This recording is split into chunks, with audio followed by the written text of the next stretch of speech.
Do you have any tips or advice for parents that are raising autistic children? Best tips are they need self-care.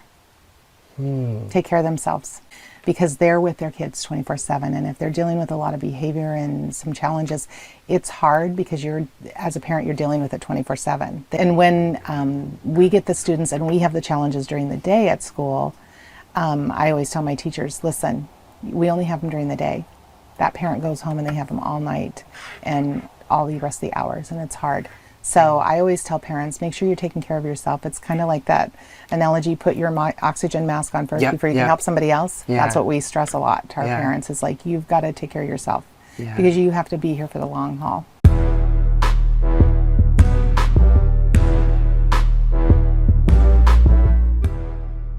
Right, here we are. We did it. We made it. We're in the bus right now. What do you think? Honest review. I love it. Yes. What's it going to take to get you to drive this thing? It's going to take a lot. Do you think we could twist your arm and we could get you to be the driver for the day? I don't know. Oh, it's too funny. No, we were talking earlier about how you had an RV, or did you get rid of it? Yes. Okay. Yes, sold it. But never having driven it. You refused to drive it, which is probably good. Yes. So, it was good for all the other people on the road. So who did you have drive it for you then? So I had my fiance and my daughter. Okay, so you just outsourced it. I outsourced it. Awesome. Just rode along. Yeah.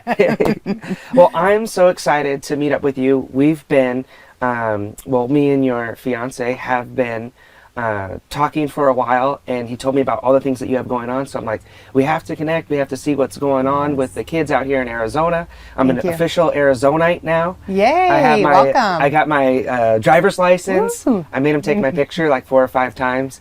I'm like, guys, what are we doing? And I hate it. Does anyone like their... No. No. I've never met anyone who's like, I like this picture. I think that's like part of the process. I'm impressed you got him to do it 4 times. I was the only one there. I found like a little slow place like in Gilbert, and then I just, kind of was like, would you mind? Like, I feel really bad about this picture. I'm going to have to show this all the time now.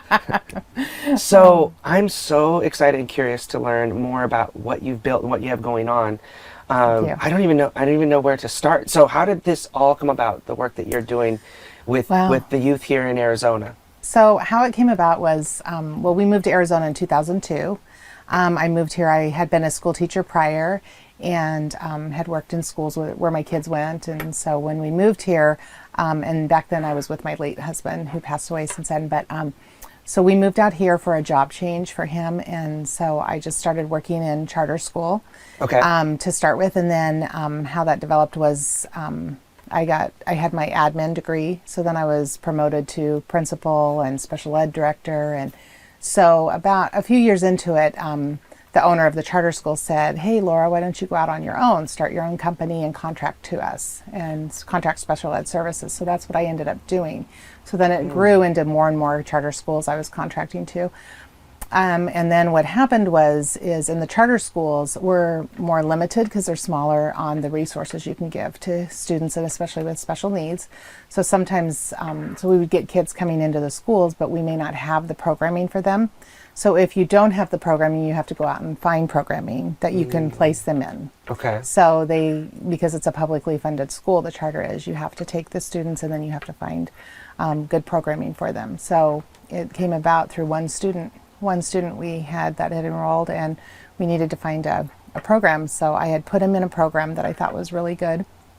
And then one day just decided to go out and visit that program and saw what was happening with him in that program. I showed up unannounced for the day, and that particular student was sitting under a cafeteria table. He's nonverbal, and so nobody was paying attention to him, and I was like, oh my gosh, so this is not okay. We're paying to have him in this program, but it's not what he's not benefiting. So that was that aha moment when I said, we need to do something different. That was the light bulb of like, okay. And so you were running the charter school, and you had one kid that needed some special help, and when you outsourced it to this, it wasn't a good quality service and you went to the table. Okay. And you made it sound like so easy. I feel like there was probably so much in between that. So your first position at the school, not your school, but when you came out to Arizona, was it just teaching? Teaching. One grade? What? 1 grade, 6th grade. Okay. teaching 6th grade, and I said that after that year I had some real challenging students. I was like, I'm either need to get out of education or I have to go to where I can make a bigger difference with maybe special needs kids or something, because I had a whole classroom and there was a lot going on in that classroom. So so they said, you can go into special ed and train me, and they paid for that. School paid for the classes, and that particular charter school owner, he's also a pastor. Okay. So he was like, we'll pay for it all. We want you to stay with us. So amazing. Yeah, it was amazing. And how hard was it to then branch out and start your own, your own thing? Like, I can't even imagine, I wouldn't even know where you begin, so how hard was that process, and what did that kind of look like for you? That was, I'd always kind of had a side business. As a school teacher, you're always working, many jobs to try and make ends meet. But with him, this pastor, particularly the owner of that charter school, he had other things too. So he really kind of mentored me, and he said, you can do this, start your own company. And I was guaranteed a contract. So it wasn't like super risky. I'm still getting paid. But the one thing that I wanted to do was, in doing my own company, I wanted all the employees to work for me. So I wanted the speech people to be under me, the paras to be under me, the special ed teachers, because I knew, having been a principal, how I pulled people during the day, and you just take anybody that can cover classes, and I didn't want that to happen with the kids. So if they worked for me, then they couldn't take those employees. They had to be servicing the kids. So it worked out really well, and it was a model that other charter schools wanted too. So then I started getting calls from other schools. So when I finally stepped out of that business, I was servicing 13 schools at the time. Wow. So, okay. So with you teachers and paras and everything. So you had a pretty good little network of people. We did. Gotcha. And then this happens. The kids, how old is he? What grade? That's underneath the cafeteria table? He was about in 4th grade at the time. Okay. Yeah, absolutely devastating. I can't imagine you and walk in he's to see this. nonverbal, and he can't, so he has a lot of challenges, but a great, sweet soul. And in this moment, ended up it sounds like turning into your why. It did. So, okay, this is not, okay, I don't want this happening to him or any other kids. And so how did things change once you had that? I've had that too, where I had this moment where, like, okay, this is what I'm supposed to be doing. This is what I was put here for. Now I'm all in. So for you, what changed, and how did that kind of go forward from there? So what changed was, I was like, okay, I have to do whatever it takes to start a program, because I had looked at all these other programs. There wasn't one specific for just students with autism. Okay. So they would take other disabilities or other things, but there wasn't anything that was specific to their needs. And so I'm like, okay, what would it take to start that? So my late husband and I talked about it. And he's like, we just have to go all in. So he cashed out his 401ks. We put every dime we had. I mean, we risked it all. So it was going to be either, and so I continued to contract one more year, but I said I have to find a good director.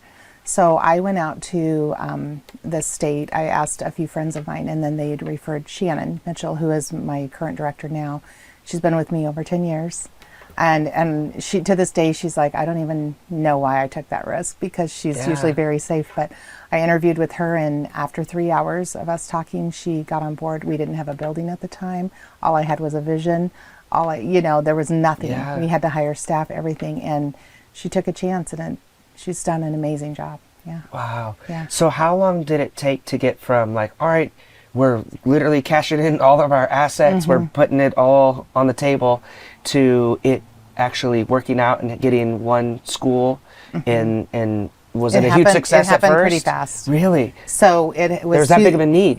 There was, yeah. And we could see it just because I've been in the school systems my whole life. I've taught public school, I've taught private schools, I've taught in between, I've tutored, so I've been through all of the different education. And from that point when we decided, and I have an assistant that's been with me for 20 years, and from way back then to now with my other business, and she was like, she's very safe, and she's very like, what are we doing? Don't do this. And so sounds like everyone was out of their comfort zone. But Jenny said, what are we doing? But she got on board because she was with me that day when we saw him under the table. And I don't think if she would have been with me, it would have been as impactful, but we both left there crying. And I was like, no, we can't, we have to do this. So we cashed in everything. We started, it was 2012. By 2013 in the fall, we had a building, we had opened it, we had remodeled it, and we had secured a couple investors to come in and invest. Jeez, so yeah, incredible. It is interesting how everyone was like the safe, like it sounds like everyone, no, we're safe, we're you know, and then having to jump. We call it, what is it? Jumping off the cliff and building your wings on the way down, or building the airplane in the air, or getting on land and burning the boats. But I'm so curious about that why moment, because I've had that too. And I'm thinking of a kid right now at a school we went to in Alaska many years ago, and I was very new at going and speaking, and I was kind of figuring it out, but I was sharing the struggles and the vulnerability, right? And I was at a school that was for kids that were high school age, but they were having troubles. They were maybe in trouble with the law, juvenile, and so I was kind of like nervous because I'd never been to just any other school than just like a normal public school. And I remember one kid, and he raised his hand, he stood up, and he just started sharing about difficult things he was going through it, and it was some depression and self-harm type of things. And he came up on the stage and stood up there with me, and he started talking to the rest of the kids about like, you know what, he's right, and he took over in an awesome, amazing way. And so that those moments that are the why, if you can get people on board to see that vision, and that's so cool. That was it Jennifer or Janine? Jenny. Jennifer's her full name, but Jenny. Yeah. Jenny. Okay. Yeah. Well, shout out to her for being there too. Yes. And I'm curious for your experience. Did you, as you were building this, when you hit hard times or like struggles and like I don't know what's gonna happen with finances, is that something that you like went back and thought to? And how many people did you share that story with along the way as you were trying to get people to see your vision and feel your passion? Is that something that you would share with people, or did you just keep it to yourself? Kind of kept it to myself. I never wanted employees to feel like they weren't going to have a check. But I'm telling you, it was $11.59 on sometimes. I'd be running to a car title place to take a loan on a car title, or I'd be running to here, you know. It was really, there were times, I never missed a payroll, but there were times when I thought, and I didn't want anybody to feel, oh my gosh, am I going to get paid or anything like that? Because sometimes that can happen with private schools or charter schools. Yeah. So I just never wanted that. And so I only told a select few, but I have strong faith. So I say all the way across the board, like God was in it from the beginning, because there's no way. I look back and I'm like, there's no way things worked out the way they did by accident. So I love it. It seems like, and that's something we were talking earlier about, Dean Cain sitting where you were and doing a talk about his story, which is, you know, a totally different story. And that's what's so cool about sitting down with different people. But one of the things that stood out from that conversation was when people ask you, can you do it? Yeah, I can do it. Yeah, and then you figure it out. Yeah, you're like, you bite off more than you can chew, and like, well, now I have to figure out how to make payroll and get the right employees and get the right team and build this out. So my director and I always say, just keep faking it till we make it. And then it happens. Yeah. So at what point now, once you got the first school, was it all like, all right, now we grow and we get the next ones, or was it? Did you ever hit any points where like, I don't know if this is going to work, and we don't have enough kids, or our parents upset, or whatever obstacles like you faced? Was it pretty steadily upward or up and down? It was steadily upward, and then it plateaued. But it was the first year we opened the first one. The second year we had a building that we'd been looking at. The first year the guy approached us and he said, hey, if you want to lease from me, I will lease this building for, like, he was trying to just get it leased. And I was like, okay, let's do it. Let's jump in. Let's take the second one. That became our junior high and high school to this day, where it's still at that same location. But we dove in and we just believed. I just kept believing the numbers are going to come, the kids are going to come. And so we started out small and we just grew steadily. And then by year 3, we had 3 campuses. Year 3, we were opening our 3rd campus in the West Valley. Wow. And so then that was the year that my late husband passed away. So we kind of went through as a family, because all my family works in the business. So it was kind of a regroup time. And then COVID, hits a couple of years later. And so, but we have, even through COVID, we grew. Wow. And we were so worried. It was March when they were shutting everything down, and we thought, how are we going to educate kids with autism online? Like, this is going to be, how are we going to do this? Within a week, all of my staff was so amazing. We mobilized online. Our tech guys we got computers in. Every kid had a computer. Wow. Like we had iPads for them. They were hard to come by at that time. Yeah, so yeah. it was like a miracle. And because we mobilized so fast, I believe we didn't have one parent that dropped out. And they can, because they get the funding given to them, and then they pay us their tuition from the state through the empowerment scholarship. So they could have decided to homeschool. They could have decided to go, this isn't going to work for us because they're online. Every single student, and at the time we had over 400 kids, and they all stayed enrolled, and they all went online. Wow. So amazing. yeah, it was pretty. Yeah, because this thing happens that none of us saw coming, and I was in California, so it was even stricter. I know Arizona was a little bit looser, but no one knew what was going on, and the fact that you didn't lose anybody and got them all computers and everything. Yes, it was, and we did in the public schools, which I understood their struggle. They have a lot more kids. Yeah. Tons of kids. So it was harder for them to turn that corner and make that adaptation. But no. Because of that, we actually got more kids the next year, because parents saw how fast we were able to mobilize, and so we want our kids to go there. Like the other schools are struggling to get it together. Yeah. And so, Yeah. Do you have a I don't want to say favorite story, because I'm sure they're all equally amazing, but do you have one that you could share that stands out about one of your students? Just maybe they've been there for a while and you saw amazing change, or just anything like that I would love to hear. Oh, I do. I have one. Okay. It has a great ending and a sad ending. So, okay. But I'll share this one because Jordan Koopman, he was a student that came to us in middle school, and he had complete behaviors. He was in the public school. They had a lot of problems. He really went through a big transition. And so all through high school, he became a leader. He became super popular at our school. The kids looked up to him, all of this. And then suddenly, just like a few months ago, he passed away in his senior year. And so it's sad, but it's really interesting, because what Jordan did is he had these little like rubber duckies that he used to hide around the school, and he would have all the kids engaged in it. It's become a nationwide thing. His mom has now, her work promoted it. And so his life has touched so many other lives, and he was really an inspiration to a lot of the kids. Yeah. And so he died suddenly and unexpectedly. And so that was a huge blow for all of the kids. Yeah. And then just to have them processing that, because we process grief difficultly but with kids with autism, it's also even more difficult, because they don't have that communication piece with a lot of them, and they don't know how to express themselves. And so it was very difficult for them. But as a staff and as his family, I mean, we really came around his family and supported his mom, and she was just so grateful. And we did a special ceremony, and we now fly a little flag that has a duck on it at that campus. And so it's become, his memory will live on. It's so special that you can, you never know how long you're going to be here. Exactly. But what an impact you can have on other people. And what a cool thing for his family, it sounds like his mom in particular, to be able to take that and let's turn this into a positive thing that can help other people. Absolutely. I don't know if I could handle that situation like that. How do you not get bitter and mad at the world and mad at God and all those things? So I always have so much admiration for people who handle those types of situations with grace like that.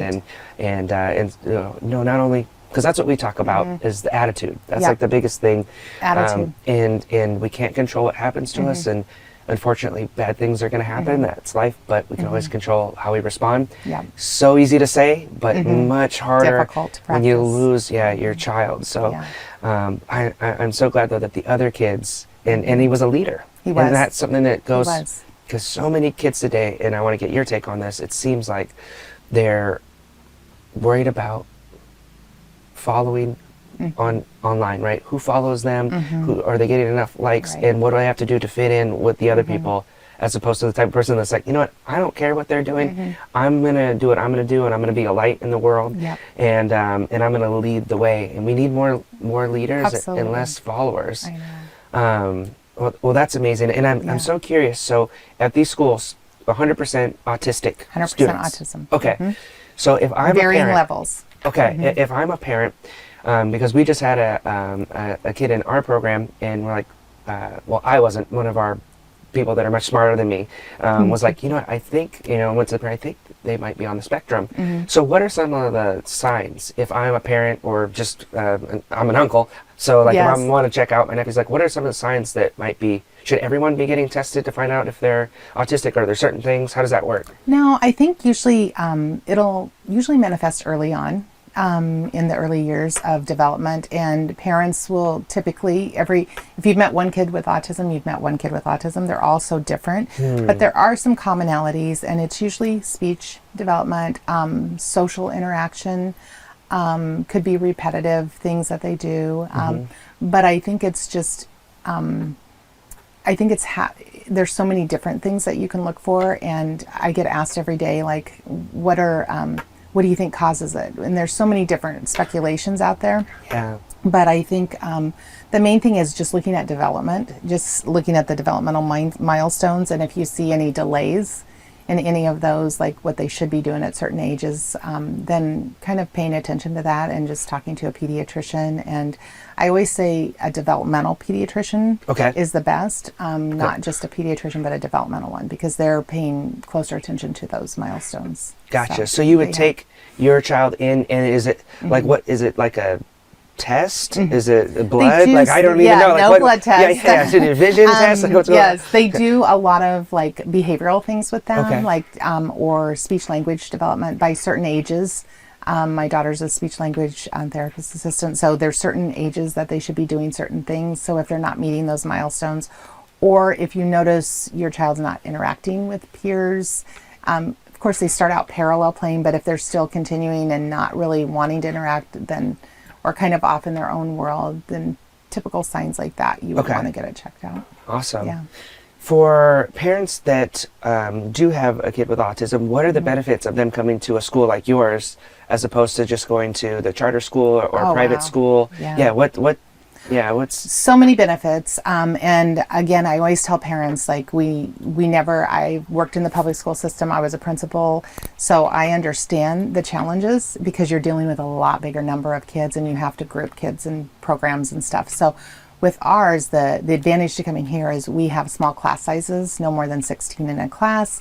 We have a 4-to-1 ratio, so there's one adult for every 4 kids in a classroom. So you have a teacher and you have paraprofessionals that are really like teachers also. And in some of our classes where the needs are higher, it's a 1-to-2 ratio or 3. And we have speech language therapy going on all the time on all the campuses. And then also our teachers are highly trained. So at the beginning of the year, they go through a full training, and it's way intense because they're not only just teaching lessons, they have to teach multi-age, they have to teach multi-levels. And then they also have to be trained in all the different curriculums, because we offer so many different curriculums, because not one curriculum works for every child.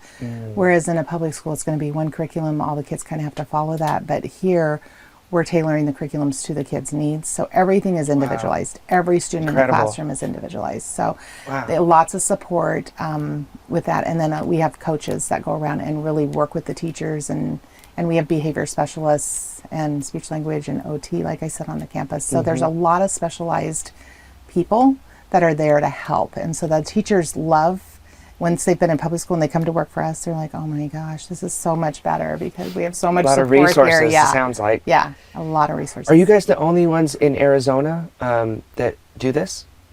There are other schools with kids with autism, but to my knowledge today, I don't know that there's one specific for just autism like we are. There may be 1 or 2 out there right now, but when we started, we were the only one. Yeah, it's a great little niche. Yes. And in other states, do you know, is there often options like this in some other places? Or because it seems like they need to do this everywhere. You need to take it to the rest of the country and beyond. Yes.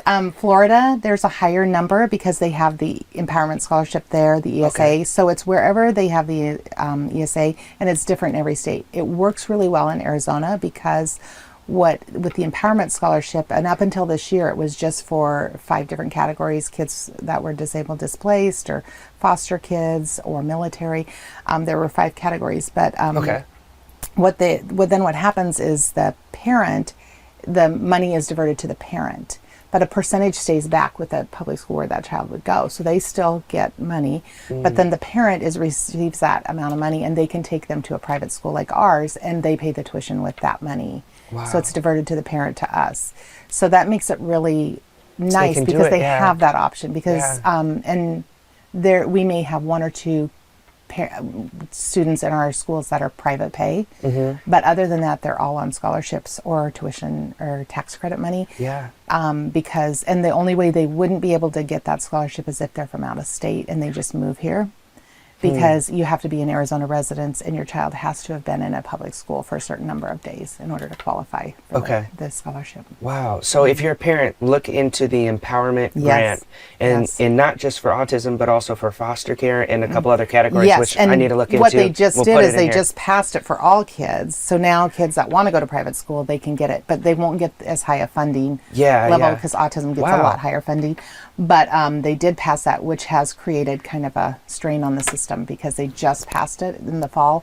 And so now it went from 9,000 to 45,000 kids on the program. So now it's just like they're backlogged. Yeah. And is that just Arizona? Just Arizona. You're talking about? Okay. But there are other states where they do the empowerment. Yes. And it all works a little different in each state. Wow. Okay. Amazing. Yeah, this is so cool. I'm learning a lot today. Yes. I wanted to ask you a little bit. You said your daughter earlier, so this has become a little bit of a family run situation. What are they involved in? What does that look like? So my son, who is the oldest, he will be 30 next month. He started out being the marketing director, and then also running I had him open a transportation. So he runs all the transportation, all the buses for all the kids from all the different areas of we have kids from Maricopa that get bussed in, from Queen Creek all over to our campuses. So he does that, and then my middle daughter, she is in charge of all the related services. So like speech and OT, she runs that whole program. And then my younger daughter is a teacher, and she also is a coach, a mentor that coaches other new teachers. And so she's been very instrumental. They've all been there since the beginning. Wow. Since we opened, and working summers while they were going through college. And so they all have a heart for it. They have a passion for the kids, and it's been really neat. Incredible. Yeah. So they knew that they wanted to do something like this, and then when this came, it's like, hey. I don't know if they had a choice. No, you forced them to twist their arm a little bit. So how do people that want to go to your schools, where do they check that out? What's the website or the? They can go to our website. It's AAED.org. Okay. And it has all the information there, and they can get the information on the empowerment scholarship. They can see a little bit about our school. They can see what the training is that the teachers go through. There's a lot of information. Okay. So, all right. We're going to check that out. Awesome. And where do you want to take this from here now? I feel like you're not stopping, and I don't see that from what I'm picking up from you. What is like your big vision or goal, or where do you see this going? Maybe you're just taking it a day at a time, but what's that? Our goal is to open in other areas of the state, of course, and we did grow the online program that came out of COVID. So we have a pretty strong now 60 plus student online school that we have teachers teaching online that are just doing online teaching. Out of this came the need to do more. We've partnered with some other agencies where my marketing team came up with Autism TV. So now they're doing trying to do things on the Autism TV channel on YouTube to get more information out to parents, just general information, not so much like come to our school, but just like helping all parents nationwide. And then we also developed an app called SensoryScape that parents can download, and it has a lot of things on there to calm their student down if they're having a meltdown, or different behavior tips. And there's some social stories on there. Social stories are real big, telling kids like, hey, if you're in a grocery store, how do you act? What do you do? A lot of our kids need a lot of prompting on how to initiate a conversation or how to ask for help and things like that. There's a lot of social stories on there. So we've done the app. And then we also developed the adult program. So as kids were aging out of our program at 22, we saw the needs. So my middle daughter, who she said, I have a passion to do the adult program. So she opened up, we found a farm property, so she's now started that adult program. So cool. Yeah. So cool. Yeah. So no stopping. Yeah. World domination. I see it in the future. I wanted to ask you one other thing.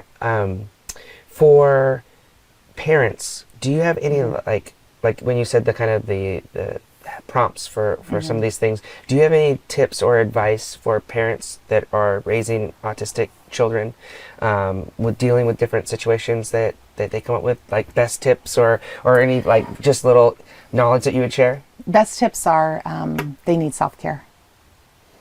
Take care of themselves, because I always say to parents when they come in and because they're with their kids 24/7, and if they're dealing with a lot of behavior and some challenges, it's hard because as a parent, you're dealing with it 24/7. They don't get a break. Yeah. So I always say, we give them the resources to sign up for the DDD services where they get respite hours and they can have a break, or just doing things for themselves, taking a minute for themselves. Just self-care is the best thing for them, because they're living it every day, all year long. And when we get the students and we have the challenges during the day at school, I always tell my teachers, listen, we only have them during the day. That parent goes home and they have them all night and all the rest of the hours, and it's hard. So I always tell parents, make sure you're taking care of yourself. It's kind of like that analogy, put your oxygen mask on first before you can help somebody else. Yeah. That's what we stress a lot to our parents, is like, you've got to take care of yourself, because you have to be here for the long haul to take care of them and help them.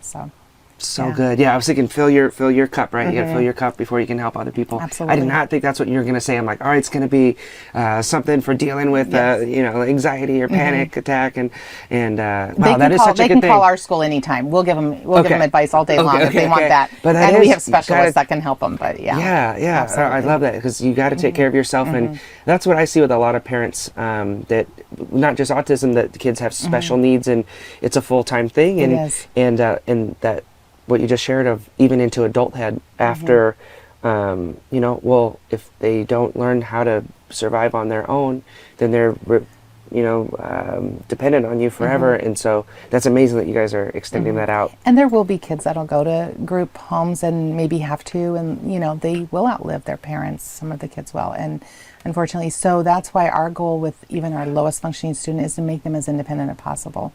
So they're not always reliant or and vulnerable in those situations. They can do as much as they can for themselves. So we really work with them. And right now, you said 5 schools, and 5 schools plus an online. And 700 total Close kids to 700 just right kids. now. Yes. So that's hasn't all the ones you've already worked with, and in the future. Amazing. I just say 600 plus. 600 plus, keep less it daunting. Yeah. Don't get overwhelmed. Play it safe. Well, I'm just so impressed, and all of it's impressive, but the part of you guys, you gloss over some of these things so casually, of like, you cashed out the 401k and did these things because you believed in it and went all in, and I think that's so inspirational. And I was sharing with your fiance before this, and kind of leading up to us, of these people that take action and believe in something and find that why.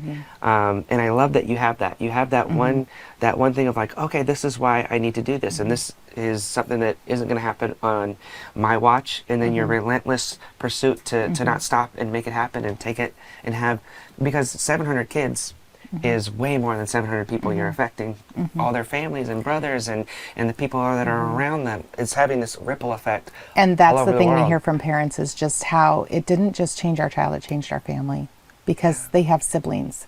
And a lot of times that can be a difficult dynamic. The attention goes on the one student that's having the difficulties or the challenges, and the other kids kind of get left. And they said once they started here, when we get kids coming in our older elementary and middle school, for the first time, parents are crying. They're like, my kid was finally invited to a birthday party, like invited because they wanted them there, not because they had to invite them or that they just didn't get included.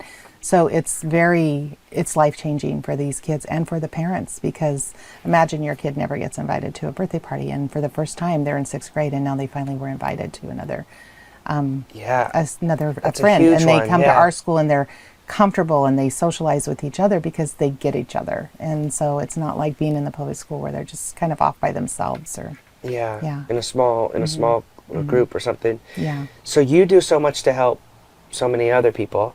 How can people help you guys with what you have going on? Wow. What are your guys's, what could people help there? There's so many different areas they can help in. We have people asking if they can donate playground equipment or donate to certain. We have a strong art program. Our kids' art gets put in galleries and people buy their art. And so anything that can support our arts, our computer program, our PE program, the playground facilities, we're always upgrading things. Even just special projects we're doing, or even in the growing of more schools.